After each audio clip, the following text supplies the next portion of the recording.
In the book of Samuel, in the Old Testament of the Bible, we read of a king who had done a very foolish thing. King Saul, the ruler of the land of Israel, had turned his back on God and became tormented and very sad. King Saul didn't want to eat or sleep. His servants failed to please him. King Saul became an example of how miserable a man can be when he chooses to leave God out of his life. The people of Israel were quite concerned about their ruler, and some of them felt that music might cheer him up. Someone suggested David, the son of Jesse, who could play beautiful music on his harp. David was a shepherd boy, and much of his boyhood life was spent out in the fields caring for his father's sheep. David was brought before the king, and sure enough, when David played on his harp, it made King Saul feel more peaceful. The Bible tells us that Saul was refreshed and was well again. David became a great favorite in the court of the king. David trusted in God and sincerely believed if God was with him, no man could stand against him. Remember the story of David and Goliath? How the giant from the Philistine army dared anyone from the land of Israel to come out and fight with him? And how David went out to meet that giant, armed with only a slingshot and his faith in God? The Bible tells us he took 5 smooth stones from a brook and put one of them in his sling, and sent the stone whirling through the air. The stone hit the giant right in the middle of the forehead, and the mighty Goliath, the pride of the Philistine army, fell to the earth and was slain. The Philistines had been very confident of their victory over the Israelite nation, but now their champion was dead. They no longer wanted to fight. Yes, David had won a great victory, not in his strength, but in the strength of the Lord. And the people of Israel loved the shepherd boy for the service he had done to his country. But King Saul was unhappy about David being so highly praised. He was jealous of such popularity, and the more the king thought about it, the more angry he became. The beautiful music was no longer a source of comfort to the king. His heart was filled with hate. One day the king decided all of this had gone far enough.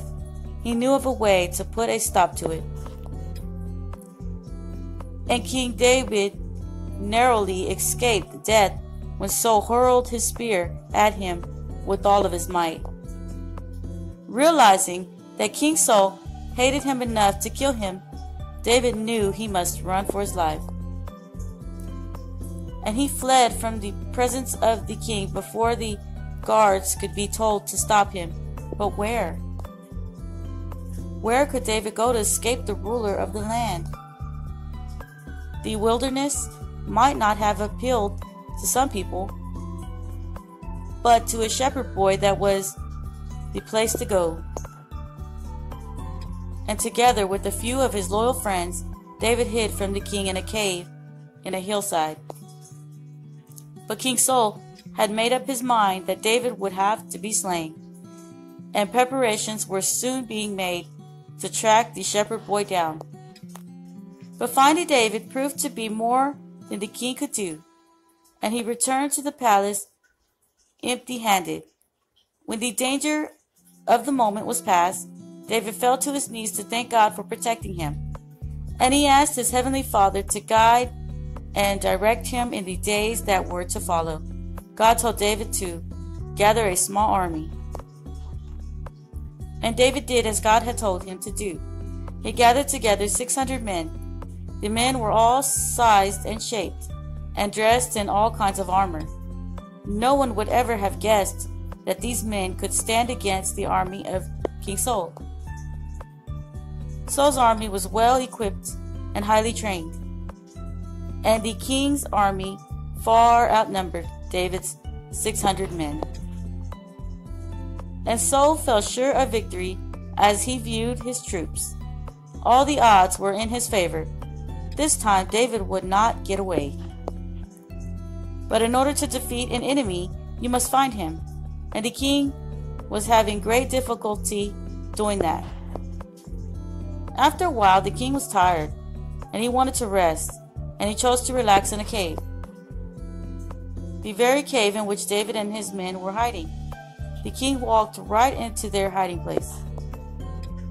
The king was very tired and off his guard. Little did King Saul realize that David and his men were watching him. What an opportunity for them! Here was their enemy lying helpless at their feet. David's men looked to their leader, who was already drawing his sword. It was only right that the honor of killing Saul would be his. But to their amazement, instead of killing Saul, David simply cut off the corner of Saul's robe. David refused to kill Saul, but wanted the king to know that his life had been spared. On another occasion, David's men informed him that Saul and his men were sleeping by an open campfire. And this time, they begged their leader to kill the wicked king. David searched his heart to know what the Lord would have him do. One of David's men started to handle the matter himself. He knew what to do, even if his leader didn't. But David stopped him, saying the king must not be slain. Instead of killing the king, David wanted Saul to know that once again his life had been spared. The king's own spear and his water jug was taken so the king would know someone had been there. When King Saul and his men awakened from the deep sleep God had caused to fall upon them, they heard the shouts of David's men. Across the way they saw David and his men mocking the king, and with the king's own spear and his water jug. Saul was humiliated. What a soldier he had turned out to be. Once again, David could have killed him, but had chosen to obey God and spare his life. We read in the book of Psalms why David acted as he did. I will lift up my eyes to the hills, from where my help comes. My help comes from the Lord, who made heavens and the earth. Psalms 121, verse 1 and 2.